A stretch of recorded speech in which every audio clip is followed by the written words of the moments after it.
Mayor ഇപ്പോൾ 6 മാസമായി ഈ ഭരണത്തിൽ കയറിയിട്ട്. ഇന്നിപ്പോൾ ഇതുവരെയുള്ള കാര്യങ്ങളും അല്ലെങ്കിൽ ഇപ്പോൾ ചെയ്യാൻ ഉദ്ദേശിക്കുന്ന കാര്യങ്ങളൊക്കെ ആയിരുന്നു നമ്മൾ ചർച്ച ചെയ്യേണ്ടത്. പക്ഷേ ഇന്നൊരു വിഷയം നടന്നതുകൊണ്ട് എന്താണെന്നുള്ളതും കൂടെ നമുക്കത് ആദ്യം തന്നെ പറയേണ്ടി വരുന്നതുകൊണ്ട് ചോദിക്കുകയാണ്, എന്തായിരുന്നു യഥാർത്ഥത്തിൽ സംഭവിച്ചത്? അതായത് BJPയുടെ ഒരു കൗൺസിലർ, അദ്ദേഹത്തിനെതിരെ കുറച്ച് സമരത്തിൻ്റെയും വ്യക്തിപരമായൊക്കെ കുറച്ച് കേസുകളുണ്ട്. അപ്പം നമുക്കൊക്കെ എതിരെ എല്ലാം ഒരുപാട് കേസുകളുണ്ട്. അതുപോലെ കുറച്ച് ക്രിമിനൽ കേസുകളുണ്ട്.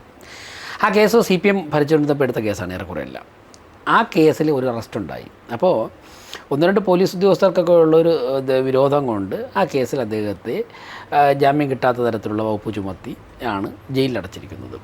സ്വാഭാവികമായിട്ടും അതിന് ബോർഡിൻ്റെ അടുത്തും അതോടൊപ്പം തന്നെ ഹൈക്കോടതിയിലും ചെല്ലുമ്പോഴേക്കും അതിന് ഒരുപാട് സാധ്യതകളുണ്ടാക്കി കേസിൽ. അപ്പോൾ അങ്ങനെ ഒരു കേസിൽപ്പെട്ട് ഒരാൾ ജയിലിലായ ഉടൻ തന്നെ അയാളെ അയോഗ്യനാക്കണം എന്നാവശ്യപ്പെട്ടുകൊണ്ട് CPM ഒരു സമരം തുടങ്ങിയിരിക്കുകയാണ്. അത് അവരുടെ നിലപാട്, രാഷ്ട്രീയ നിലപാടാണ്. ആ സമരത്തിനൊന്നും ഞങ്ങൾക്ക് യോജിപ്പില്ല. അവർക്ക് പാർട്ടി തീരുമാനിക്കുന്ന ഏത് സമരവും ജനാധിപത്യ രീതിയിൽ അവർക്ക് ചെയ്യാം. പക്ഷേ ഇന്ന് രാവിലെ ഒരു 9:30 മണി മുതൽ അവരുടെ കൗൺസിലർമാരെല്ലാവരും കൂടെ വന്ന് കോർപ്പറേഷൻ മേയറുടെ റൂമുള്ള ആ ഫ്ലോറിൽ വന്നിട്ട് സമരം നടത്തി. ആ സമരത്തിന് ഞങ്ങളെതിരല്ല, അവർ സമരം ചെയ്തോട്ടെ. പക്ഷേ അവർ വന്ന് കസേരയൊക്കെ എടുത്തിട്ട് മേയറുടെ ഓഫീസിലേക്ക് കയറുന്ന ആ വാതിലങ്ങ് അടച്ചു. ആ വാതിലടച്ചിട്ട് അവിടെ ഇരുന്നങ്ങ് സമരം ചെയ്തു. അപ്പോൾ എന്നെ സംബന്ധിച്ചിടത്തോളം പരമാവധി ജനങ്ങളെ കാണുകയാണ്. നേരിട്ട് മേയറെ കാണാൻ വേണ്ടി ആരാഗ്രഹിച്ചു വന്നാലും കാണണമെന്നുള്ള എൻ്റെ പോളിസി. ഞാൻ തിരുവനന്തപുരത്തുള്ള സമയത്ത് എപ്പോഴായാലും കാണാം. കൗൺസിലർമാർ നിരവധി പേർ വരാറുണ്ട്. അതോടൊപ്പം തന്നെ പൊതുജനങ്ങളും വരാറുണ്ട്. മിക്കവാറും ഉച്ചയ്ക്ക് 3 മണിക്ക് ആരംഭിക്കുന്ന സന്ദർശനം രാത്രി 8 മണി 9 മണി വരെയൊക്കെ നീളാറുണ്ട്. അപ്പോൾ എന്നെ കാണാൻ വേണ്ടി 3 മണിക്കാണ് കാണാൻ പറ്റുന്നതെങ്കിലും, അതായത് ഞാൻ ഓഫീസിലുണ്ടെങ്കിൽ എപ്പോഴും കാണാം. 3 മണിക്ക് കാണാൻ ആൾക്കാർ ചിലപ്പോൾ നേരത്തെ വരും. അപ്പോൾ രാവിലെ മുതൽ അവിടെ മുദ്രാവാക്യം ബഹളമൊക്കെ ആയപ്പോഴേക്കും ഈ മേയറുടെ റൂമൊക്കെ ഉപരോധിക്കുന്നുണ്ടപ്പോഴും ആൾക്കാർ പലരും പുറത്തിറങ്ങിപ്പോയി. പലരും എന്നെ വിളിച്ചു, ഇവിടെ സംഘർഷമാണെന്നൊക്കെ. അപ്പോൾ പാവപ്പെട്ട ജനങ്ങൾ എവിടെന്നെങ്കിലും ഒരു അപേക്ഷയും കൊണ്ടാണ് വരുന്നത്. അവർ ഒരു ദിവസം ലീവ് എടുത്തോ അല്ലെന്നുണ്ടെങ്കിൽ ഓട്ടോറിക്ഷ പിടിച്ചോ, കാലും കൈയും സുഖമില്ലാത്ത ചെറിയ പെൻഷനൊക്കെ വേണ്ടിയാണ് വരുന്നത്. ചിലർ പെൻഷൻ, ചിലർ വീടിൻ്റെ TC. ഇതൊക്കെ CPM ഭരിച്ചിരുന്നപ്പോഴേക്കും എല്ലാം തന്നെ ചെയ്തു കൊടുക്കാത്ത കാര്യങ്ങളാണ്. കുറേയൊക്കെ തന്നെ നിയമപരമായിട്ട് ചെയ്തു കൊടുക്കാൻ പറ്റുന്നതാണ്. ഇവരൊക്കെയാണ് വരുന്നത്. പലരും വിളിച്ചപ്പോൾ ഞാൻ പറഞ്ഞു, എനിക്ക് രാവിലെ 1-2 ഫംഗ്ഷൻ ഉണ്ട്, അത് കഴിഞ്ഞ് ഒരു 12 മണി അടുപ്പിച്ച് അവിടെ വരുമെന്ന് പറഞ്ഞു. അപ്പോൾ അവരൊക്കെ താഴെ കാത്തിരിക്കുകയാണ്. ഞാൻ വന്നപ്പോൾ സ്വാഭാവികമായിട്ട് എപ്പോഴും ഞാൻ വരുമ്പോൾ താഴേക്കുന്നവർക്ക് എന്നോടൊപ്പം കയറി വരും. കൗൺസിലേഴ്സ് ഉണ്ടായിരുന്നു, ഞങ്ങളുടെ കൗൺസിലേഴ്സ് ഉണ്ട്, അവർക്ക് പലരും പേപ്പർ സൈൻ ചെയ്യാനുണ്ടായിരുന്നു. അപ്പോൾ അവരൊക്കെ തന്നെ എന്നോടൊപ്പം വന്നപ്പോഴേക്കും അവിടെ CPMൻ്റെ കൗൺസിലർമാർ അവർ സമരം നടത്തും, ഞാനെതിരില്ല. പക്ഷേ എന്നെപ്പോലും എൻ്റെ മുറിയുടെ മുമ്പിൽ പോലും കസേര എടുത്തിട്ടിട്ട് അവരങ്ങ് ഉപയോഗിച്ചിരിക്കുമ്പോഴേക്കും ഞാൻ സ്വാഭാവികമായിട്ട് ഞങ്ങൾ അവിടെ കിടക്കാൻ ഞാൻ ആ റൂമിലോട്ട് കയറി. ഞാൻ ഒരു റൂമിൽ മാറണമെന്ന് പറഞ്ഞു. അപ്പോൾ സ്വാഭാവികമായിട്ട് ഞങ്ങളോടൊപ്പം വന്ന കൗൺസിലറും ഒക്കെ ആയിട്ട് ഒരു ഉന്തും തള്ളും ബക്കറ്റൊക്കെ ഉണ്ട്, മീഡിയൊക്കെ ഉണ്ടായിരുന്നു. അങ്ങനെ തടഞ്ഞ് ഞങ്ങൾ വരുന്ന ജനങ്ങളുടെ കാര്യം ചെയ്യാനാണല്ലോ. അവരുടെ ഉൾപ്പെടെ കൗൺസിലർമാർ വരികയാണ്, അതൊക്കെ ചെയ്തു കൊടുക്കാനല്ല. അതിനെ തടഞ്ഞുകൊണ്ട് ഭീകരാന്തരീക്ഷം സാധാരണക്കാരൻ സമീപിക്കുന്ന സ്ഥാപനമാണ് പഞ്ചായത്ത് മുനിസിപ്പാലിറ്റി കോർപ്പറേഷൻ. ഈ തിരുവനന്തപുരം കോർപ്പറേഷനെ സംബന്ധിച്ചിടത്തോളം LDFൻ്റെ ഭരണം കൊണ്ട് കഴിഞ്ഞ കുറേ കാലമായി ജനങ്ങൾ ഈ പ്രസ്ഥാനത്തിൽ നിന്ന് അകന്നുപോയി. അവരെയൊക്കെ തന്നെ തിരിച്ചു കൊണ്ടുവന്ന് അവരുടേതാക്കി മാറ്റുവാനുള്ളൊരു പരിശ്രമം ഞങ്ങൾ നടത്തുമ്പോൾ അതിനെ അവിടെ ഒന്ന് അക്രമം കാണിച്ചുകൊണ്ട് തടയിടാമെന്ന് വെച്ച് കഴിഞ്ഞാൽ അതിന് കീഴടങ്ങാൻ BJP പ്രവർത്തകരെ ഞങ്ങളെ കിട്ടില്ല. തിരുവനന്തപുരം കോർപ്പറേഷൻ മേയർ എന്നുള്ള നിലയ്ക്ക് എന്നെ റൂമിന് പുറത്തിരിക്കാനല്ല, അതിനകത്തിരുന്ന ജനങ്ങൾക്ക് വേണ്ടി പ്രവർത്തിക്കാൻ വേണ്ടിയാണ് ജനങ്ങളുടെ നികുതി പണം ഉപയോഗിച്ച് തിരഞ്ഞെടുത്തിരിക്കുന്നത്. അതുകൊണ്ട് ഞങ്ങളകത്ത് കയറി. ഇവിടുത്തെ പ്രശ്നം ഇതൊന്നുമല്ല. പ്രശ്നം കഴിഞ്ഞ ഒരു 6 മാസം, ഇന്ന് 6 മാസം തികയുകയാണ്. 6 മാസമായി BJP കോർപ്പറേഷൻ്റെ ഭരണത്തിന് നേതൃത്വം കൊടുത്തപ്പോഴേക്കും സാധാരണക്കാരായ ജനങ്ങൾക്ക് ഒരുപാട് കാര്യങ്ങൾ ചെയ്തു കൊടുത്തു. ഏറ്റവും ആശ്വാസകരമായ കാര്യം തെരുവുനായ ശല്യം പരിഹരിക്കുന്നതാണ്. ഇന്ന് ഞങ്ങൾ കഴിഞ്ഞ ആഴ്ച മുതൽ തെരുവുനായ ശല്യം പരിഹരിക്കുന്നതിന് 2ാം ഘട്ടം ആരംഭിച്ചല്ലോ. എവിടെ നിന്ന് തെരുവുനായി അവിടെ ശല്യം ഉണ്ടെന്ന് പറഞ്ഞാൽ ഇപ്പോൾ ഞങ്ങൾ പിടിക്കുകയാണ്. പിടിച്ചിട്ട് അതിനെ ഇഞ്ചക്ഷനൊക്കെ കൊടുത്തിട്ട് ഞങ്ങളുടെ ശാസ്ത്രീയമായി നിർമ്മിച്ച ഷെൽട്ടറിലേക്ക് മാറ്റിയാണ്. ഒരു 3000-4000 നായ്ക്കളെ ഇടാനുള്ള ഷെൽട്ടർ പണി കഴിഞ്ഞു. അപ്പോൾ ആ പ്രശ്നം പരിഹരിക്കുന്നു. LDFൻ്റെ പ്രവർത്തകരുടെ കൗൺസിലർമാരുടെ വാർഡിൽ നിന്നുൾപ്പെടെ ഞങ്ങൾ തെരുവുനായ്ക്കളെ പിടിച്ചുകൊണ്ടും ആ പ്രശ്നം പരിഹരിക്കുന്നു. അപ്പോൾ സ്വാഭാവികമായിട്ടും വേസ്റ്റ് മാനേജ്മെൻറ്റ് അങ്ങനെയുള്ള കാര്യങ്ങളിലൊക്കെ തന്നെ പരിഹാരം കണ്ടെത്തുന്നു. പരിഹാരം കണ്ടെത്തുമ്പോഴേക്കും ഇവർക്ക് അസ്വസ്ഥത കൂടുകയാണ്. അതിൻ്റെ അടിസ്ഥാനത്തിലാണ് ഇങ്ങനെ ചില കാര്യങ്ങൾ ചെയ്യുന്നത്. അത് വിട്ടുകൊടുക്കാൻ പറ്റില്ല. എന്നോടൊപ്പം വന്നവരെല്ലാവരും തന്നെ എൻ്റെ കൗൺസിലർമാരാണ്. അവർ പലരും അവിടെ പല ആവശ്യത്തിന് രാവിലെ 10 മണി 8 മണി 9 മണി ഇവിടെ നിൽക്കുന്ന കൗൺസിലർമാർ ഞാൻ ചെന്നപ്പോഴേക്കും എന്നോടൊപ്പം വന്നു. ജനങ്ങൾ തിരഞ്ഞെടുപ്പിട്ട് എൻ്റെ കൗൺസിലർമാർ, എനിക്ക് തോന്നുന്നു 1-2 UDF കൗൺസിലർമാരുണ്ടായിരുന്നു. അവർ വരുമ്പോഴേക്കും എനിക്ക് വരണ്ട എന്ന് പറയാൻ സാധിക്കില്ലല്ലോ.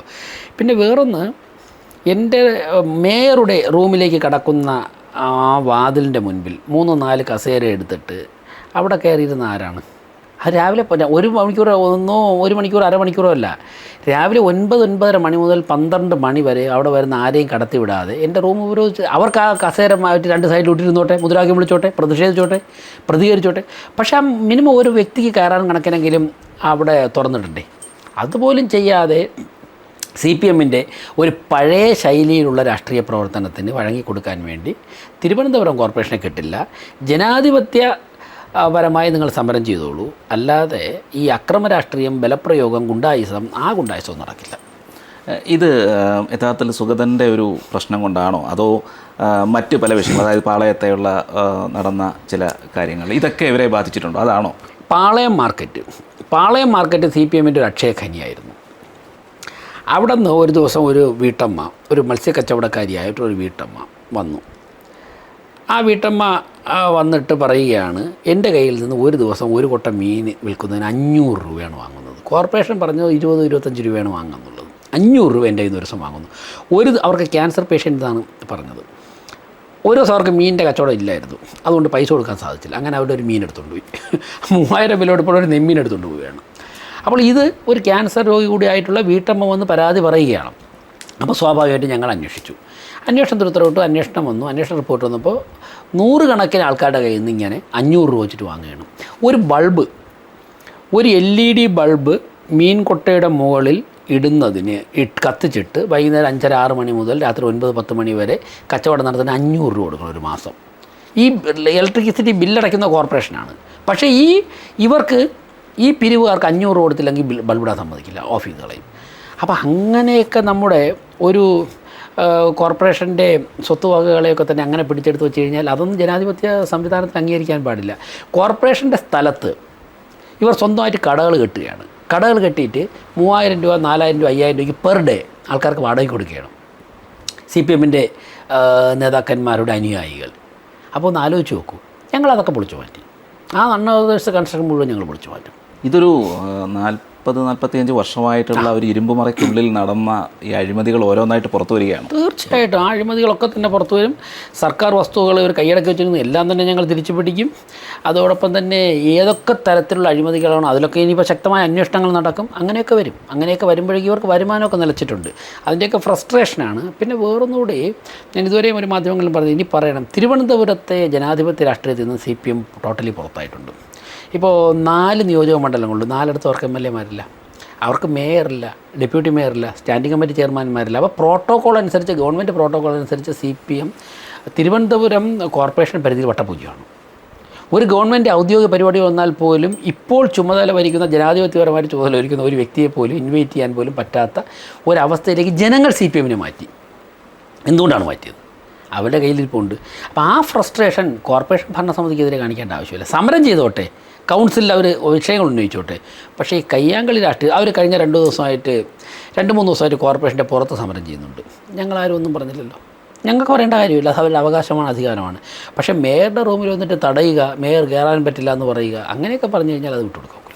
ഈ തുടക്കം മുതൽ തന്നെ ഒരു ഡീഗ്രേഡ് ചെയ്യുന്ന രീതിയിലുള്ള സോഷ്യൽ മീഡിയ പ്രചാരണങ്ങളൊക്കെ ഉണ്ടായിരുന്നു. അതായത് വേസ്റ്റ് പലപ്പോഴും ഫോട്ടോകൾ വരുന്നു, പല രീതിയിലുള്ള ഫോട്ടോകളിട്ട് പറയുന്നു, ഇങ്ങനെയൊക്കെ ഉണ്ടായിരുന്നു. അപ്പോൾ ഈ കയറിയപ്പം മുതലേയുള്ള ഒരു മാസം കൊണ്ട് തന്നെ VV രാജേഷ് തിരുവനന്തപുരം മുഴുവൻ വൃത്തിയാക്കണം, അല്ലെങ്കിൽ മൊത്തത്തിൽ ആ ഒരു പ്രശ്നങ്ങളെല്ലാം തീർക്കണം എന്നുള്ള രീതിയിലാണ് അവർ പറയുന്നത്. അല്ല, അവരുടെ സോഷ്യൽ മീഡിയ പ്രചരണം പലതും നടത്താറുണ്ട്. പ്രത്യേകിച്ച് ഇപ്പോൾ സംസ്ഥാന ഇലക്ഷനോട് കഴിഞ്ഞപ്പോഴേ ഇഷ്ടംപോലെ സമയമുണ്ട്. അവിടെ ഇപ്പോൾ സ്ഥലമുണ്ട്, AK സെൻറ്ററിലൊക്കെ തന്നെ പാർട്ടി പ്രവർത്തനം നടത്തിക്കൊണ്ട് സ്ഥലമൊക്കെ തന്നെ സോഷ്യൽ മീഡിയയ്ക്ക് വിട്ടുകൊടുത്തിട്ട് സ്ഥലമുണ്ട്. CPM-ൻ്റെ തിരുവനന്തപുരം ജില്ലാ പ്രത്യേകിച്ച് വേറെ ജോലിയൊന്നും ഇല്ലല്ലോ. അതുകൊണ്ട് സോഷ്യൽ മീഡിയ പ്രചരണം ഇപ്പോൾ കാര്യമായിട്ട് ചെയ്യുന്നുണ്ട്. അപ്പോൾ അവർ സ്വാഭാവികമായിട്ടും നെഗറ്റീവ് സ്പ്രെഡ് ചെയ്യും. പക്ഷേ ഞങ്ങളതൊന്നും മൈൻഡ് ചെയ്യാറില്ല. കാരണം ഇതൊക്കെ ആശങ്കപ്പെട്ട് വളർന്നവരാണെന്നുണ്ടെങ്കിൽ പ്രശ്നമില്ല. ഞങ്ങൾക്ക് ഇതൊന്നും ആശങ്കയില്ല. നമ്മൾ ചെയ്യുന്നതിൽ ശരിയുണ്ടാവണം. നമ്മൾ ചെയ്യുന്നതിൽ ശരിയുണ്ടെന്നെങ്കിൽ പിന്നെന്തിനാണ് നമ്മൾ ആശങ്കപ്പെടുന്നത്? നമ്മൾ ശക്തമായിട്ട് നിലപാട് സ്വീകരിച്ച് മുമ്പോട്ട് പോയാൽ മതിയല്ലോ. അതാണ് നടക്കുന്നത്. ഒരു ബിൽഡിങ്ങുമായി ബന്ധപ്പെട്ട് അവിടെ പോയി സംസാരിക്കുകയൊക്കെ ചെയ്തിരുന്നല്ലോ. അപ്പോൾ അവിടെ എന്താണ് അത്രയും രീതിയിൽ ആ ഒരു കെട്ടിടം തകർന്ന് വീഴുന്നൊരു സാഹചര്യമൊക്കെ ഉണ്ട്? വിഴിഞ്ഞത്താണ്. അതെ. അല്ല, അവിടുത്തെ ഒരു പ്രശ്നം അത് ഗൗരവമായ ഒരു പ്രശ്നമാണ്. അതായത് അത് ഒരു കേന്ദ്ര സംസ്ഥാന സർക്കാരുകളുടെയും കോർപ്പറേഷൻ്റെയും ഫണ്ട് ഉപയോഗിച്ച് സാധാരണക്കാരായ ജനങ്ങൾക്ക് നിർമ്മിച്ചു കൊടുത്തൊരു ഫ്ലാറ്റാണ്. അവിടെ ഞാൻ മനസ്സിലാക്കുന്ന 360 കുടുംബങ്ങളാണ് താമസിക്കുന്നത്. ഈ ഫ്ലാറ്റ് നിർമ്മിച്ചു കൊടുത്ത് 4-ാമത്തെ വർഷം അത് പൊളിഞ്ഞു കൊണ്ട് തുടങ്ങി. അതൊക്കെ കോൺക്രീറ്റ് പാളികൾ 4-ാമത്തെ വർഷം പൊളിഞ്ഞു. അത് പ്ലാസ്റ്റർ ചെയ്ത ഭാഗമല്ല, കോൺക്രീറ്റ് തന്നെ അടർന്നു വീഴുകയാണ്, കമ്പി ദ്രവിച്ച് വീഴുകയാണ്, കമ്പി പൊട്ടി ഇങ്ങനെ നാടുകയാണ് കോൺക്രീറ്റ് 4-ാമത്തെ വർഷം. അപ്പം ഞാൻ ചോദിച്ചു, ഇത് നിർമ്മിച്ച കോൺട്രാക്ടറുടെ വീട് ഇതുപോലെ ആവില്ല. എന്നാൽ ഇതിൻ്റെ തൊട്ടടുത്ത് അത് കടൽപ്പുറമാണ്, ഉപ്പ് രസമുള്ള കാറ്റടിക്കുന്ന സ്ഥലമാണ്. അപ്പോൾ അതിനുള്ള തയ്യാറെടുപ്പ് കൂടി ഉണ്ടാവണമായിരുന്നു. അതിൻ്റെ തൊട്ടടുത്ത് ഞാൻ മറ്റൊരു വീട്ടിൽ പോയി. നമ്മളിപ്പോഴത്തെ അവിടുത്തെ കൗൺസിലർ വാടകയ്ക്ക് താമസിക്കുന്നൊരു വീടാണ്. ആ വീട് വെച്ചിട്ട് 60 വർഷമായി, ഒരു പ്രശ്നമില്ല. എന്നോട് തൊട്ടടുത്ത വീടാണ്. അപ്പോൾ ഇവിടെ 360 2 വയസ്സ് 3 വയസ്സുള്ള കുട്ടികളിങ്ങനെ ഇഴയുകയാണ്. അവരുടെ മുകളിൽ അടർന്ന കോൺക്രീറ്റ് പാളികളിരിക്കുന്നു. ഒരു വീട്ടമ്മയുടെ മുകളിലൂടെ കോൺക്രീറ്റ് പാളി വീണ് സ്റ്റിച്ച് ഇട്ടു. അപ്പം 360 കുടുംബങ്ങൾ എന്ന് പറയുമ്പോൾ 10,000 1500 പേർ തിങ്ങിപ്പാർക്കുന്ന സ്ഥലത്ത് ഇങ്ങനെ ഗവൺമെൻറ് പണം ഉപയോഗിച്ചൊരു ഫ്ലാറ്റ് നിർമ്മിച്ചു കൊടുക്കുമ്പോൾ അതിങ്ങനെ പൊളിഞ്ഞു വീണ് തുടങ്ങിയാൽ അവസ്ഥ അന്വേഷിക്കണ്ടേ, അത് കണ്ടുപിടിക്കണ്ടേ? അതിനുള്ളൊരു തയ്യാറെടുപ്പത്തിന് മുന്നൊരുക്കത്തിലുമാണ് ഞങ്ങൾ. ഇതുമായി ബന്ധപ്പെട്ടുള്ള അന്വേഷണങ്ങൾ എന്തെങ്കിലും തുടങ്ങിയിട്ടുണ്ടോ? ചർച്ചയുണ്ട്, ഗൗരവമായ ചർച്ചയുണ്ട്. അടുത്ത ദിവസങ്ങളിൽ തന്നെ അത് പറയും. ഇതുമായി ബന്ധപ്പെട്ടുള്ള തീർച്ചയായിട്ടും പറയും. അപ്പോൾ ഇനി നമുക്ക് ഈ 6 മാസമായി, അപ്പോൾ ഭരണസമിതിയുമായി ബന്ധപ്പെട്ട് പുതിയ പ്രവർത്തനങ്ങൾ എന്തൊക്കെയാണ് ഇപ്പോൾ തുടങ്ങിയിരിക്കുന്നത്? ഞങ്ങൾ ഏറ്റെടുത്ത 4 വിഷയങ്ങളുണ്ട്. അതിലൊന്നാണ് തെരുവുനായി. അതിപ്പോൾ ഞങ്ങൾ പരിഹരിച്ചു കൊണ്ടിരിക്കുകയാണ്. വേസ്റ്റ് മാനേജ്മെൻറ്റ്, കുടിവെള്ള പ്രശ്നം, വെള്ളക്കെട്ട്. അതിൽ വെള്ളക്കെട്ടും കുടിവെള്ള പ്രശ്നം ചർച്ച ചെയ്യാൻ വേണ്ടി, പരിഹരിക്കാൻ വേണ്ടി സംസ്ഥാന സർക്കാരുമായി ഉൾപ്പെടെ ആലോചിച്ചുകൊണ്ട് ഒരു വലിയ കോൺക്ലേവ് ഞങ്ങൾ ആലോചിക്കുന്നുണ്ട്. ബഹുമാനപ്പെട്ട മുഖ്യമന്ത്രി ഉൾപ്പെടെ, മുഖ്യമന്ത്രിയായിട്ട് ഒരു റൗണ്ട് സംസാരിച്ച് കഴിഞ്ഞു. അപ്പോൾ അതോടുകൂടി ആ പ്രശ്നം കേന്ദ്ര സർക്കാരിൻ്റെ ഉൾപ്പെടെ ഫണ്ട് ഉപയോഗിച്ചുകൊണ്ട് നമുക്കത് പരിഹരിക്കുവാൻ വേണ്ടിയുള്ള സാധിക്കുമെന്നുള്ള ആത്മവിശ്വാസത്തിലാണ്. വേസ്റ്റ് മാനേജ്മെൻറ്റുമായിട്ട് ബന്ധപ്പെട്ട് കുറച്ചുകൂടി മുമ്പോട്ട് പോകാറുണ്ട്. ചർച്ചകൾ ഗൗരവമായിട്ട് നടക്കുന്നുണ്ട്. ഈ പ്രശ്നങ്ങൾ പരിഹരിക്കുന്നതോടൊപ്പം തന്നെ പാരലായിട്ട് വികസന പദ്ധതികളിലേക്കും പോകണം. അപ്പോൾ തിരുവനന്തപുരത്ത് അത് പലരോട് സംസാരിച്ചുകൊണ്ടിരിക്കുകയാണ്. തിരുവനന്തപുരത്തിൻ്റെ അനന്തമായ സാധ്യതകൾ പ്രയോജനപ്പെടുത്തുവാനുള്ള എല്ലാ തരത്തിലുള്ള ചർച്ചകളും, ഇപ്പോൾ IT സെക്ടർ എങ്ങനെ വിജയിപ്പിക്കാം, ടൂറിസം, പത്മനാഭസ്വാമി ക്ഷേത്രത്തിൻ്റെ ടൂറിസവുമായി ബന്ധപ്പെട്ട് കെൽട്രോണുമായ ഒരു പ്രോജക്റ്റ് ഞങ്ങൾ സംസാരിച്ചുകൊണ്ടിരിക്കുകയാണ്.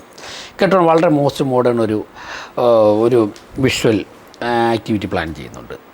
അപ്പോൾ അതുമായി ഞങ്ങൾ സംസാരിച്ചുകൊണ്ടിരിക്കുകയാണ്. അപ്പോൾ അങ്ങനെയുള്ള കാര്യങ്ങൾ, നഗരത്തിൽ പരമാവധി ടോയ്ലറ്റുകൾ നിർമ്മിക്കുക, ഇങ്ങനെയുള്ള കാര്യങ്ങൾ, ഈ കാര്യങ്ങളിലൊക്കെ ആയിട്ട് ബന്ധപ്പെട്ട് മുമ്പോട്ട് പോകുന്നുണ്ട്. ഈ എല്ലാ കൗൺസിലർമാരുടെയൊക്കെ ഒരു വീട് സന്ദർശിക്കുന്ന രീതിയിലുള്ള ഒരു പ്രവർത്തനം, ഒരു സമ്പർക്കം നടക്കുന്നുണ്ട്. എന്തിൽ നിന്നായിരുന്നു ആ ഒരു പ്രചോദനം ഉണ്ടായത്?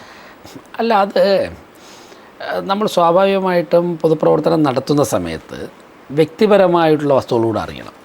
ഇപ്പോൾ കൗൺസിലർമാരുടെയൊക്കെ തന്നെ അത് എന്തായാലും ആശയപരമായ വ്യത്യസ്ത അഭിപ്രായങ്ങളുണ്ടെങ്കിലും നമ്മൾ വ്യക്തിപരമായിട്ട് ഒരേ ലക്ഷ്യത്തിൽ പ്രവർത്തിക്കുന്നവരാണല്ലോ. പിന്നെ വിയോജിക്കുമ്പോഴും യോജിക്കാൻ കഴിയുന്ന ഒരുപാട് മേഖലകൾ ജനാധിപത്യത്തിലുണ്ട്. അപ്പോൾ ആശയപരമായി വിയോജിക്കുമ്പോഴും യോജിക്കാൻ കഴിയുന്ന മേഖലകളിലൊക്കെ യോജിക്കണം. മാത്രവുമല്ല, പിന്നെ വികസന കാര്യങ്ങളിൽ നമ്മൾ കക്ഷി രാഷ്ട്രീയവും രാഷ്ട്രീയ വിയോജിപ്പും കാണിക്കരുത് എന്നുള്ള അഭിപ്രായം ഞങ്ങൾക്കുണ്ട്. അപ്പോൾ പരമാവധി കൗൺസിലർമാരോട് വ്യക്തിപരമായിട്ട് ആ കാര്യങ്ങൾ സംസാരിക്കുക, അവരുടെ വാർഡുകൾ, വീടുകളിൽ പോകുന്ന സമയത്ത് 1-2 മണിക്കൂർ വാർഡുകളിൽ സന്ദർശിക്കാറുണ്ട്. അപ്പോൾ അവരുടെ വാർഡുകളിലായിട്ട് കൂടുതൽ ഇൻട്രാക്ട് ചെയ്യാനും കാര്യങ്ങൾ നേരിട്ട് മനസ്സിലാക്കാനും സാധിക്കും. നമുക്ക് രാഷ്ട്രീയ പ്രവർത്തനത്തിൽ ഓരോ ദിവസവും പഠനമാണല്ലോ. അപ്പോൾ കൂടുതൽ കാര്യങ്ങൾ പഠിക്കാൻ വേണ്ടി മേയർ എന്നുള്ളതിന് സാധിക്കും. അതിലൂടെ പ്രശ്നങ്ങൾ ഇടപെടാൻ സാധിക്കും. അതിൻ്റെ ഭാഗമായിട്ടാണ് ആ സന്ദർശനം. ഈ ജനങ്ങൾക്ക് വലിയ പ്രതീക്ഷകളുണ്ട്. പുതിയൊരു ഭരണസമിതി വന്നപ്പോൾ കാലങ്ങളായിട്ട് മറ്റൊരു ഭരണസമിതി ഉണ്ടായിരുന്നതാണ്. അപ്പോൾ ആ ഒരു പ്രതീക്ഷകൾ എത്രത്തോളം നിറവേറ്റാൻ കഴിയുന്നുണ്ട് ഈ കുറഞ്ഞ കാലത്തിനുള്ളിൽ? പരമാവധി ഞങ്ങൾ കഠിനാധ്വാനം ചെയ്യുന്നുണ്ട്. അപ്പോൾ അതിൻ്റെ മറുപടി പറയേണ്ട ജനങ്ങളാണ്. ഞങ്ങൾ പരമാവധി കഠിനാധ്വാനം ചെയ്ത് ഇതൊക്കെ പരിഹരിക്കാൻ വേണ്ടിയുള്ള പരിശ്രമം നടത്തുന്നുണ്ട്. ഈ പ്രവർത്തനം നടത്തിയിട്ട് പുറത്തിറങ്ങുമ്പോഴേക്കും കിട്ടുന്ന പൾസ് വെച്ചിട്ട് ജനങ്ങൾ നന്നായിട്ട് അംഗീകരിക്കുന്നു എന്നാണ് മനസ്സിലാകുന്നത്.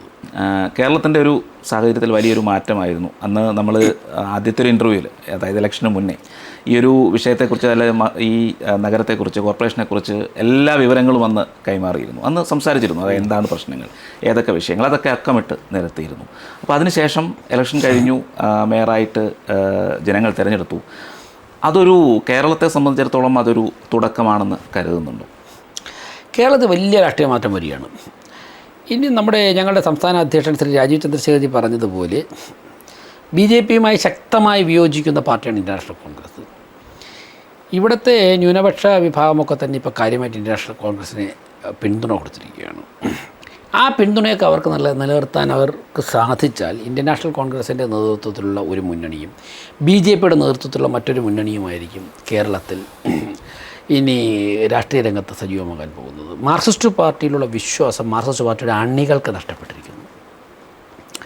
കാരണം ഇപ്പോൾ BJP യുടെ 3 MLA ജയിച്ചു. ഞാൻ അതിലേക്ക് രണ്ടാമത് വരാം. അതിന് മുൻപ് പറയാനുള്ളത് പയ്യന്നൂരും തളിപ്പറമ്പും CPM-ൻ്റെ പരാജയം. തളിപ്പറമ്പ് വരുന്നത് മലപ്പട്ടം പഞ്ചായത്ത് വരുന്നത് തളിപ്പറമ്പുണ്ട്. ഞാൻ മലപ്പട്ടത്ത് പോയിട്ടുണ്ട്. മലപ്പട്ടം പഞ്ചായത്ത് സംബന്ധിച്ചിടത്തോളം കാക്ക എങ്ങനെ പറക്കണമെന്ന് അവിടുത്തെ ഏരിയ സെക്രട്ടറി പറയും. ഏരിയ സെക്രട്ടറി പറയുന്നു, അല്ലാതെ പറന്നു കഴിഞ്ഞാൽ ആ കാക്ക പിന്നെ ഉണ്ടാവില്ല, ഭസ്മമായി പോകും ആകാശത്ത് വെച്ച് തന്നെ. ഇതാണ് മലപ്പട്ടം പഞ്ചായത്ത്. അരിവാളല്ലാതെ ഉള്ള ചിഹ്നത്തിൽ വോട്ട് ചെയ്തവരുടെ വിരലൊടിച്ച അല്ലെങ്കിൽ വിരൽ വെട്ടിയെടുത്ത സ്ഥലമാണ് മലപ്പട്ടം. ആ മലപ്പട്ടം ഉൾപ്പെടുന്ന പഞ്ചായത്തിലാണ് TK ഗോവിന്ദൻ ജയിച്ചത്. പയ്യന്നൂർ ഒരു നൂലിൽ കെട്ടി ഒരു പാവയെ നിർത്തിയാലും അരിവാൾ ചുറ്റിയ നക്ഷത്രത്തിൽ ചിഹ്നത്തിൽ വൻ ഭൂരിപക്ഷം ജയിക്കുമെന്നാണ് അവർ പറയുന്നത്. അവിടെയാണ് കുഞ്ഞികൃഷ്ണൻ ജയിച്ചത്. സുധാകരൻ ആലപ്പുഴ. അപ്പോൾ CPM-ൻ്റെ കോട്ട കൊത്തളങ്ങൾ എന്ന് അവർ പറയുന്ന സ്ഥലത്താണ് വൻ ഭൂരിപക്ഷത്തിൽ. മുഖ്യമന്ത്രിയുടെ ഭൂരിപക്ഷം താഴോട്ട് പോകുന്നില്ലേ, മുഖ്യമന്ത്രി വിജയിക്കുമെന്ന്. അപ്പോൾ ഇതെന്താണ്? CPM പ്രവർത്തകർക്ക് അവരിലുള്ള വിശ്വാസം നഷ്ടപ്പെട്ടു, ആ പാർട്ടിയിലുള്ള വിശ്വാസം നഷ്ടപ്പെട്ടു. സ്വാഭാവികമായിട്ടും അവിടെ ഉണ്ടാകാൻ പോകുന്ന ഒഴുക്ക് BJP-യിലേക്കാണ് വോട്ട്. ഞങ്ങൾ തന്നെ ഇപ്പോൾ കോർപ്പറേഷൻ ഭരണത്തിലെത്തി എന്താണ് CPM-ൻ്റെ വാർഡുകളൊക്കെ ഞങ്ങൾ പലതും പിടിച്ചതുകൊണ്ടാണ്. അപ്പോൾ സ്വാഭാവികമായിട്ടും ഇപ്പോൾ ഇരിക്കുന്ന ഒന്നാം നിര ലീഡർഷിപ്പ് കൂടി CPM-ൽ നിന്നും മാറുന്നതോടുകൂടി വലിയ കാലമൊന്നും എടുക്കില്ല അതിന്. ഈ പാർട്ടി പിന്നെ ഉണ്ടാകാത്തൊരു സാഹചര്യം. ഇപ്പോൾ തന്നെ ഞാൻ തിരുവനന്തപുരത്തിലായിരുന്നു. തിരുവനന്തപുരം CPM പിക്ചറിലില്ല. കഴിഞ്ഞ പാർലമെൻറ്റ് തിരഞ്ഞെടുപ്പ് കഴിഞ്ഞപ്പോഴേക്കും CPM-ന് ഞങ്ങളെക്കാളും 2 ലക്ഷം വോട്ട് കുറവാണ് LDF-ന്. തിരുവനന്തപുരം ജില്ലയിൽ LDF-ന് 2 ലക്ഷം വോട്ട് കുറവാണ്. ഞങ്ങൾ പിടിച്ചെടുത്ത 3 സീറ്റ് LDF-ൻ്റെ സീറ്റാണ്. ആ 2 സീറ്റ് CPM-ൻ്റെ സീറ്റാണ്. കഴക്കൂട്ടം CPM-ന് നല്ല പൊളിറ്റിക്കൽ സ്റ്റേക്ക് ഉണ്ടായിരുന്ന സീറ്റാണ്. നേമം അവരുടെ മന്ത്രിയുടെ സിറ്റിംഗ് സീറ്റായിരുന്നു. ചാത്തന്നൂർ LDF-ൻ്റെ സീറ്റാണ്. അപ്പോൾ ആ കോട്ടകളിലേക്ക് കടന്നു കയറുകയാണ്. സ്വാഭാവികമായിട്ടും കേരള രാഷ്ട്രീയത്തിൽ വലിയ മാറ്റം വരുന്നു. ഇപ്പം പിന്നെ ജയിച്ചു ചെന്ന 3 പേരും ചെറിയ ആൾക്കാരല്ല, നന്നായിട്ട് രാഷ്ട്രീയം 3 തരത്തിൽ. ഗോകുമാർ സാർ ഞങ്ങളെ പാർലമെൻറ്റ് പാർട്ടി ലീഡർ, അവിടെ അടിസ്ഥാനപരമായി പ്രവർത്തിച്ചിട്ടുള്ള ആൾ. വി മുരളീധരൻജി നന്നായിട്ട് അടിസ്ഥാന സംഘടനാ പ്രവർത്തനം ചെയ്യുകയും അന്തർദേശീയ എക്സ്പീരിയൻസ് ഉള്ള നന്നായിട്ടുള്ള നല്ലൊരു പൊളിറ്റീഷ്യനാണ് അദ്ദേഹം. അദ്ദേഹത്തെ സംബന്ധിച്ചിടത്തോളം സംസ്ഥാന പാർട്ടിയുടെ പ്രസിഡന്റ് കൂടിയായിരുന്നു. രാജീവ് ചന്ദ്രശേഖർജി, അദ്ദേഹം 18 വർഷം MP ആയിരുന്നു. ചെറിയ പ്രായത്തിൽ രാജ്യസഭ MP ആയിരുന്നു. 5 വർഷം ഏറ്റവും നന്നായിട്ട് വിജയിച്ച കേന്ദ്രമന്ത്രിയാണ്. അദ്ദേഹത്തിനുള്ള പോലെ ഇൻ്റർനാഷണൽ എക്സ്പീരിയൻസ് ഉള്ളവർ ആ മേഖലയിൽ ഇന്ത്യയിൽ തന്നെ ചുരുക്കം ചിലരേ ഉള്ളൂ. അപ്പോൾ അദ്ദേഹം ഈ 3 പേര് രാജീവ് ചന്ദ്രശേഖർജിയും വി മുരളീധരൻജിയും കേരള നിയമസഭയിൽ അവതരിപ്പിക്കുന്ന കാര്യങ്ങൾ, ഗോകുമാർജി അടിസ്ഥാനപരമായ പ്രശ്നങ്ങൾ അവതരിപ്പിക്കുന്ന കാര്യങ്ങൾ, ഈ കാര്യങ്ങളൊക്കെ കോമ്പീറ്റ് ചെയ്യാൻ പറ്റുന്നവർ സഭയിൽ വളരെ കുറവാണ്. ഞാൻ ആക്ഷേപിക്കുകയല്ല, അവരുടെയൊക്കെ ഒരു എക്സ്പീരിയൻസാണ് ഞാൻ ഷെയർ ചെയ്തത്. എല്ലാവർക്കും അവരുടേതായ ഇതുണ്ടെങ്കിലും ഈ രാജീവ് ചന്ദ്രശേഖരൻ്റെയും വി മുരളീധരൻ്റെയൊക്കെ ഇൻ്റർനാഷണൽ ലെവൽ എക്സ്പീരിയൻസാണ് ഞാൻ പറയുന്നത്. അപ്പോൾ അങ്ങനെയുള്ളവരുടെ സാന്നിധ്യമൊക്കെ കൂടി വരുമ്പോഴേക്കും കേരളത്തിൽ വളരെ വലിയ രാഷ്ട്രീയ മാറ്റം വരാൻ പോകുകയാണ്. പിന്നെ ഞങ്ങൾ മാതൃകാപരമായ ഭരണമാണ് തിരുവനന്തപുരം കോർപ്പറേഷനിൽ ഞങ്ങൾ കാഴ്ചവെച്ചുകൊണ്ടിരിക്കുന്നത്. അതിലും ജനങ്ങൾ അപ്രിഷ്യേറ്റ് ചെയ്യും. സ്വാഭാവികമാണ്. CPM-ൻ്റെ ഒരു തെട്ടൂരം പുറപ്പെടുവിക്കലിനെ ഞങ്ങൾ കൂസാതല്ലേ മുന്നോട്ട് പോകുന്നത്. അതുകൊണ്ട് തന്നെ കേരള രാഷ്ട്രീയത്തിൽ വളരെ വലിയ വ്യത്യാസം പ്രതിഫലിക്കാൻ പോവുകയാണ്. ഇപ്പോൾ ഒരു 3 ടയർ സംവിധാനം, അതായത് കേന്ദ്രത്തിൽ BJP-യാണ്, സംസ്ഥാനം UDF-ആണ് ഭരിക്കുന്നത്, കോർപ്പറേഷൻ BJP-യാണ്. ഈ ഒരു സാഹചര്യത്തിൽ ഇതൊരു യോജിപ്പിച്ചുകൊണ്ട് എങ്ങനെ മുന്നോട്ട് പോകാൻ കഴിയുമെന്നാണ് മേയർ കരുതുന്നത്? അതായത് ഞാൻ നേരത്തെ പറഞ്ഞില്ല, ആശയപരമായി ഞങ്ങൾക്ക് UDF-ഉമായും കോൺഗ്രസുമായും ശക്തമായിട്ടുള്ള വിയോജിപ്പുണ്ട്. പക്ഷേ ആശയപരമായി വിയോജിക്കുമ്പോഴും വികസന കാര്യങ്ങളിൽ എത്തൊക്കെ തരത്തിൽ സഹകരിക്കാൻ സാധിക്കുമെന്ന് ഞങ്ങൾ പരിശ്രമിക്കുന്നു. ബഹുമാനപ്പെട്ട മുഖ്യമന്ത്രി അതിന് വളരെ തുറന്ന സമീപനമാണ് എടുക്കുന്നത്. ഞങ്ങൾ ആവശ്യപ്പെട്ട കാര്യങ്ങൾ പരിഹരിക്കാൻ സാധിക്കുന്നു, ഇടപെടാൻ സാധിക്കും. എല്ലാ കാര്യങ്ങളിലും ബഹുമാനപ്പെട്ട മുഖ്യമന്ത്രി പോസിറ്റീവ് സ്റ്റാൻഡാണ് എടുത്തിട്ടുള്ളത്. അപ്പോൾ ഞങ്ങൾ സ്വാഭാവികമായിട്ടും കേന്ദ്ര ഗവൺമെൻറ്റിനോട് സഹായം കിട്ടിക്കഴിഞ്ഞാൽ ഈ കാര്യങ്ങൾ നമ്മൾ പരമാവധി മുന്നോട്ട് വിയോജിക്കേണ്ട കാര്യങ്ങൾ ആശയപരമായി വിയോജിക്കും. ഭരണപരമായ കാര്യങ്ങളിൽ എത്രത്തോളം യോജിക്കാൻ സാധിക്കും അത്രത്തോളം കാര്യങ്ങൾ യോജിക്കും. അപ്പോൾ എനിക്ക് തോന്നുന്നു നല്ലൊരു ലക്ഷ്യമാണ് കാണുന്നത് മൊത്തത്തിൽ. ഈ സത്യപ്രതിജ്ഞയുമായി ബന്ധപ്പെട്ട് ഈ അടുത്ത കാലത്തുണ്ടായ ചെറിയ ഹൈക്കോടതിയുമായി ബന്ധപ്പെട്ടുള്ള അതിനെ എങ്ങനെ കാണുന്നു?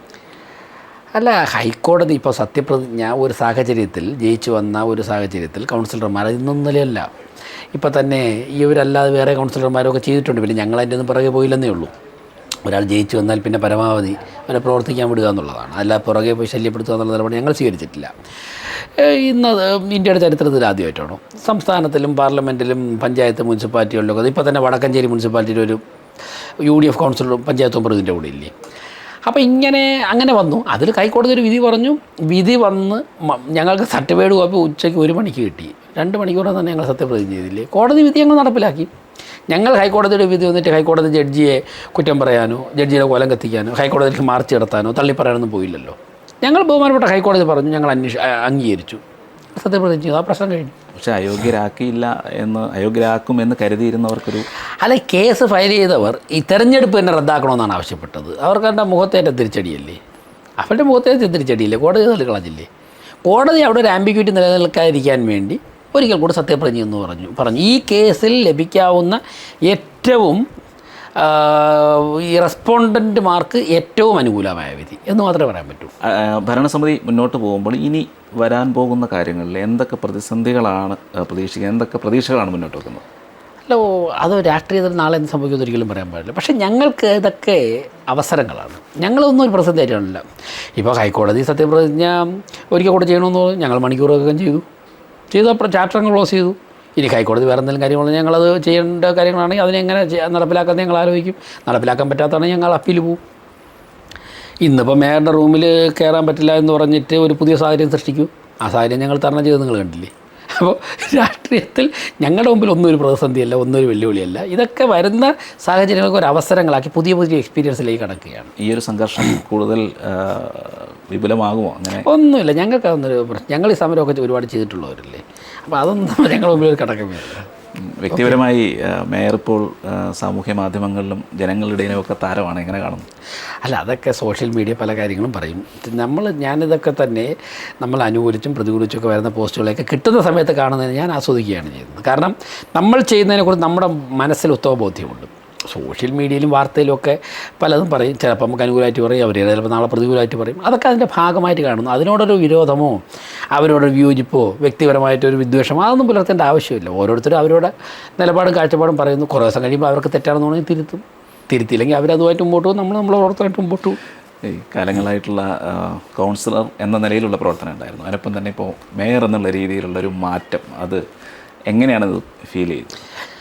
നന്നായിട്ട് എൻജോയ് ചെയ്താണ് വർക്ക് ചെയ്യുന്നത്. കാര്യം നമ്മുടെ നാടിന് വേണ്ടി, പ്രത്യേകിച്ച് ജനിച്ച് വളർന്ന് നമ്മളെ ഒരു പൊതുപ്രവർത്തകനാക്കി രൂപപ്പെടുത്തിയെടുത്ത ഒരു നാടിന് വേണ്ടി ഓരോ നിമിഷവും പ്രവർത്തിക്കുമ്പോൾ കിട്ടുന്ന സന്തോഷസുഖമുണ്ടല്ലോ, അത് വളരെ ആശ്വാസകരമാണ്. പിന്നെ നമുക്ക് പ്രവർത്തിക്കാനുള്ള എല്ലാ സിസ്റ്റവും ഗവൺമെൻറ് ചെയ്തു തരില്ലേ. ഞാൻ പലപ്പോഴും പറഞ്ഞല്ലോ, വാഹനം, ഡ്രൈവർ, മുമ്പ് പാർട്ടിയുടെ പ്രവർത്തനം എന്നുണ്ടെങ്കിൽ രാവിലെ നമ്മൾ ഡീസൽ അടിക്കാനുള്ള പൈസ അന്വേഷിക്കണം. ഇത് ഗവൺമെൻറ് അത് തരുന്നു, ഭക്ഷണം തരുന്നു, സ്റ്റാഫിനെ തരുന്നു. ഇതൊക്കെ തരുമ്പോഴേക്കും നമുക്ക് അത്രത്തോളം നമ്മുടെ പരിഗണിക്കുന്ന ഒരു സംവിധാനം ഉള്ളപ്പോഴേക്കും കൂടുതൽ പ്രവർത്തിക്കാനുള്ള എനർജി നമുക്കുണ്ടാവും. പിന്നെ വളരെ നന്നായിട്ട് സഹകരിക്കുന്ന 101 സഹപ്രവർത്തകർ. ആശയപരമായ വ്യത്യാസം ഉണ്ട്, അവർ സമരമൊക്കെ ചെയ്യുമെങ്കിലും കോർപ്പറേഷൻ്റെ പ്രവർത്തനത്തിൽ അവർ സഹകരിച്ച് തന്നെയാണ് പോകുന്നത്. സ്റ്റാഫ് നല്ല സ്റ്റാഫുകളാണ്. തിരുവനന്തപുരം കോർപ്പറേഷനിൽ വളരെ മികച്ച രീതിയിൽ പ്രവർത്തിക്കുന്ന നിരവധി സ്റ്റാഫുകളുണ്ട്. സ്വാഭാവികമായിട്ടും നല്ല പ്രവർത്തനമാണ്. മൊത്തത്തിലുള്ള സിസ്റ്റത്തിൻ്റെ ഇടപെടൽ, അതായത് ഉദ്യോഗസ്ഥർ, പോലീസ്, ഇവരുടെയൊക്കെ ഒരു കാര്യങ്ങളൊക്കെ എങ്ങനെയാണ്? അല്ല, പോലീസിൻ്റെ ആകെയുള്ള ഇടപെടൽ പോസിറ്റീവാണ്. പക്ഷേ ചില ഉദ്യോഗസ്ഥരുണ്ട്, ഒന്നുകിൽ കഴിവില്ലായ്മയായിരിക്കാം, അല്ലെങ്കിൽ അമിതമായ മറ്റുള്ള എന്തെങ്കിലുമൊക്കെയുള്ള വിധേയത്വമായിരിക്കാം. അത് ചില സമയങ്ങളിൽ നമ്മുടെ പ്രവർത്തനത്തിൻ്റെ സ്മൂത്ത്നെസ്സിന് കുറച്ച് ഭംഗം വരുത്താറുണ്ട്. പറയേണ്ട വേദിയിൽ പറയാൻ ആഗ്രഹിക്കുന്നുണ്ട്. ഉദ്യോഗസ്ഥരുടെ ഭാഗത്തുനിന്ന് പർപ്പസായിട്ട് ഉദ്യോഗസ്ഥരാരും തന്നെ ബുദ്ധിമുട്ടുണ്ടാക്കുന്ന സാഹചര്യം ഉണ്ടായിട്ടില്ല. സർക്കാർ ജീവനക്കാർ ശീലിച്ചു വന്ന ചില ശീലങ്ങൾ ചിലരിൽ കുറച്ച് കൂടുതലാണ്.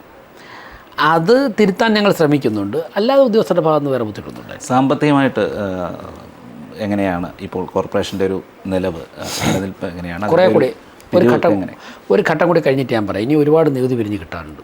നികുതി കുടിശ്ശിക വ്യാപകം അന്ന് തന്നെ നമ്മുടെ ചർച്ചയിൽ പറഞ്ഞിരുന്നു, പല നികുതിയും അടയ്ക്കുന്നില്ല. അതിപ്പോഴും പൂർണ്ണമായിട്ടൊന്നും മെച്ചപ്പെട്ടിട്ടില്ല. അതിനുവേണ്ടി ഒരു ഡ്രൈവ് നടത്തേണ്ടതായിട്ടുണ്ട്. കുറേ റിക്കവറി RRലേക്ക് പോകേണ്ടതായിട്ടുണ്ട്. മേയർ ആയതിനു ശേഷം അന്ന് ഡൽഹിയിൽ പോയി പ്രധാനമന്ത്രിയെ കണ്ടു. അപ്പോൾ എങ്ങനെയായിരുന്നു ഇടപെടൽ? അതെല്ലാം ഒന്നും വാർത്തകളിൽ വരില്ലല്ലോ. അപ്പോൾ നേരിട്ടുള്ള ആ ഒരു ഇടപെടൽ? അല്ല, ഞാനത് പല വാർത്തയിലും പറഞ്ഞതാണ്. കാരണം പിന്നെ ബഹുമാനപ്പെട്ട പ്രധാനമന്ത്രിയുടെ ഭാഗത്തുനിന്ന് ഒരു നേതാവായി, ഒരു സഹോദരനായി, ഒരു ഗുരുനാഥനായി ഒക്കെ ഉള്ള ഒരു ഇടപെടലായിരുന്നു ഉണ്ടായിരുന്നത്. എനിക്ക് മാത്രമല്ല, വന്ന എല്ലാ കൗൺസിലർമാരും ഞങ്ങളത് പല ചർച്ചകളിലും പറഞ്ഞതാണ്. അതിനുശേഷം വന്ന ഞങ്ങളുടെ എല്ലാവരുടെയും പ്രവർത്തനത്തിൽ ഒരുപാട് മാറ്റം വന്നിട്ടുണ്ട്. അത് പ്രധാനമന്ത്രിയുടെ അനുഗ്രഹവും സാന്നിധ്യം തന്നെയാണ്. അപ്പോൾ അങ്ങനെയൊക്കെ വന്നിട്ടുണ്ട്. നല്ലൊരു അനുഭവം. 25 വർഷം പ്രധാനമന്ത്രിയായും മുഖ്യമന്ത്രിയായും ജീവിച്ച ഒരാൾ, പ്രവർത്തിച്ച ഒരാൾ ഇന്ത്യയിലില്ല. അപ്പോൾ ആ കിട്ടുന്ന എക്സ്പീരിയൻസ് ചെറുതല്ല. എനിക്കിപ്പോൾ 6 മാസമായി മേയറായപ്പോൾ തന്നെ കിട്ടിയ എക്സ്പീരിയൻസ് ചെറുതല്ല. അപ്പോൾ അദ്ദേഹത്തിന് എന്തുമാത്രം ഉണ്ടാവും ലോകത്തെക്കുറിച്ചുള്ള അറിവ്, പ്രപഞ്ചത്തെക്കുറിച്ചുള്ള അറിവ്. കഴിഞ്ഞ ദിവസം അദ്ദേഹം യോഗ ടീച്ചറായി, പശ്ചിമ ബംഗാളിൽ യോഗ അധ്യാപകനായി. ലോകത്തിൻ്റെ ചരിത്രത്തിൽ തന്നെ ഇത്രയും യോഗ അധ്യാപകനായിട്ട് ലോകത്തിൻ്റെ മുമ്പിൽ യോഗ ചെയ്യണമെങ്കിൽ അദ്ദേഹം എന്തുമാത്രം ഡെപ്തുള്ള മനുഷ്യനാണ്. ഈ ഡെപ്ത് അദ്ദേഹം ഇടപെടുന്ന എല്ലാ കാര്യങ്ങളിലും ഉണ്ട്.